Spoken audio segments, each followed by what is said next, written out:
Hey everybody, this is Grace, and in this video I'm going to talk about avoidant personality disorder and the traits of it. I don't know anybody who's been diagnosed with that, and I do know that for me, I have some of the traits. I mean, some hints of them.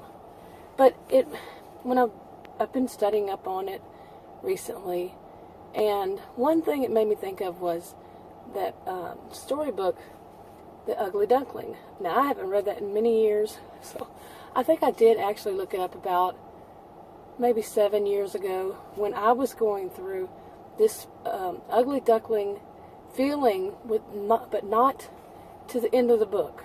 And I was actually feeling it and not remembering what was at the end of the book.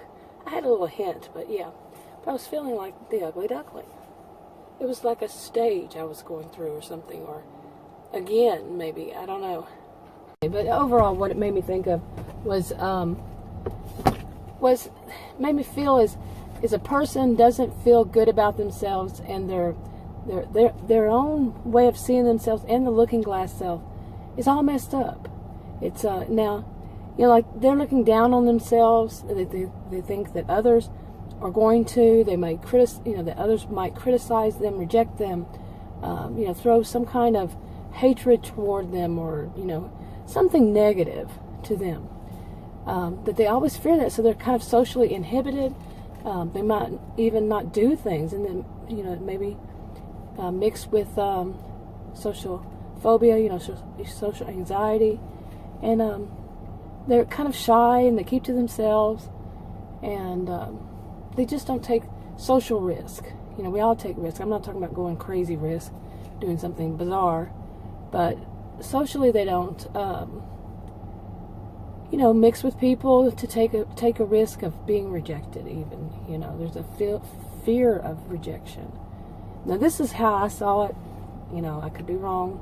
One size doesn't fit all, anyway. And to have the personality disorder, you usually have to meet certain criteria and a certain amount of them. How much it affects you and your life and your work and all that. Look it up. I'm not a healthcare professional, so. But, it did make me think of that, the ugly duckling and the whole looking glass self, and seeing it all wrong, seeing yourself wrong or not. But then I started thinking more about people like me who've been through narcissistic abuse, somebody, and somebody who, not even just somebody, when you're a child, you go through a stage, and sometimes back when I was young, they didn't have, I had never even heard the term bullying. What was tolerance, they won't tolerate bullying. Never heard of anything like that. But yeah, kids would pick on, other kids for anything.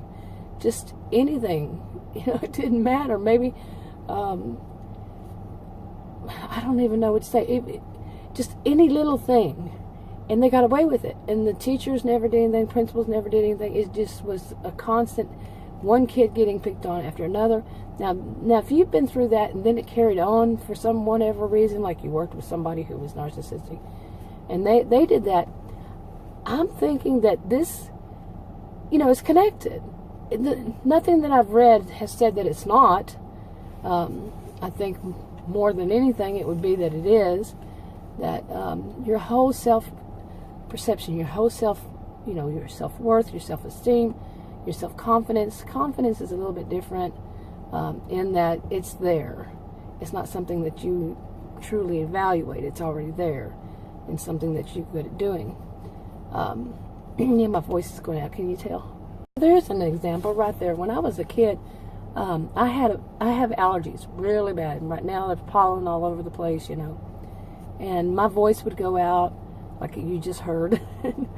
But I would cough a lot and everything, and something like that would make other kids giggle, even all the way through high school. I mean, come on, seriously. That they would just pick on people for little things. It was torture. Serious. I mean, I shouldn't be laughing, but seriously, it was. And I have seen that. I've lived in various places, various states, and I have seen that I did a video on this, there's always at least that one. And that one picks on anybody about everything. They have not got past high school. this, age-wise they have, but mentally, nope, they're still there. Or it maybe even in first grade. This is more chopped up than usual. But yeah, it reminded me of the Ugly Duckling story.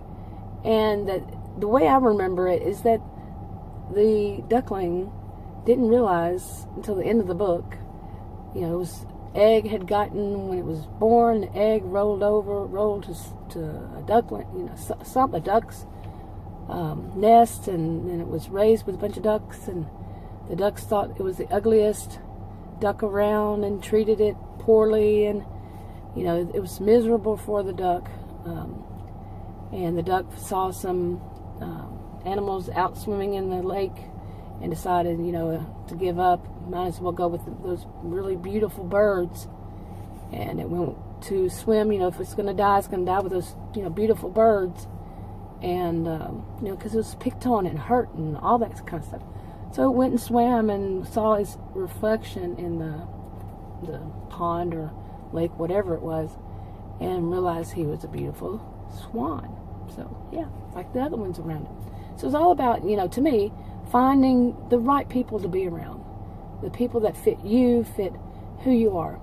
And I think people with avoidant personality disorder and social phobia, social anxiety, it's a little more difficult, It is, I think, really, I seriously feel it's having been abused while young. And then there's like some kind of confirmation when you get older, somebody, one of those, there's always that one, says something to you, and it brings up it brings it back up, and each time. And I think overall it's important to get counseling for it, because people are going to do that. We live in a very narcissistic world where people out there, these narcissists, they're not past, like I said, high school. Many of them are still and those disobedient, awful, evil children, and they still do things like that. They still pick on people for the least little thing, and they're watching for it. They are far too often. Some of them are always watching for something to make fun of somebody about, because they have not gotten past high school. And not all high school kids do that. Don't even want to. They're the ones that probably did, and probably even do seem to continue. I should wrap this video up. Now, I did mention that I went through a stage of feeling like the Ugly Duckling. It was probably around 6 or 7 years ago. I can't remember exactly. And I really felt down. Oh my goodness, it was awful. I'm serious. I felt like, no, I wasn't, gonna go off the edge or anything. I just felt awful about myself. I went through, just not, I went through, basically I had been dating. I've been divorced for many years. And I went through the online dating thing, and oh my goodness, it was meeting one predator after another, and I think finally it just caught up with me, and I'll never do that again. I would not suggest anybody do that either. You want to find predators? Online dating. You don't want to find predators.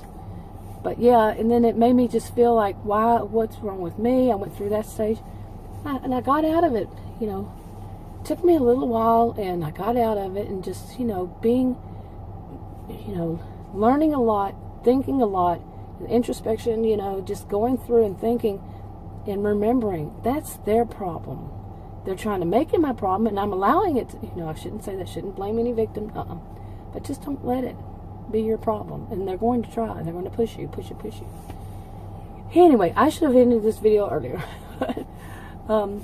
If you want to subscribe, I'll wrap it up. If you want to subscribe, click the circle. If you want to watch another video on this channel, click one of the rectangles. Like, subscribe, comment, and share if you would. And I'll talk to y'all in another video. Bye.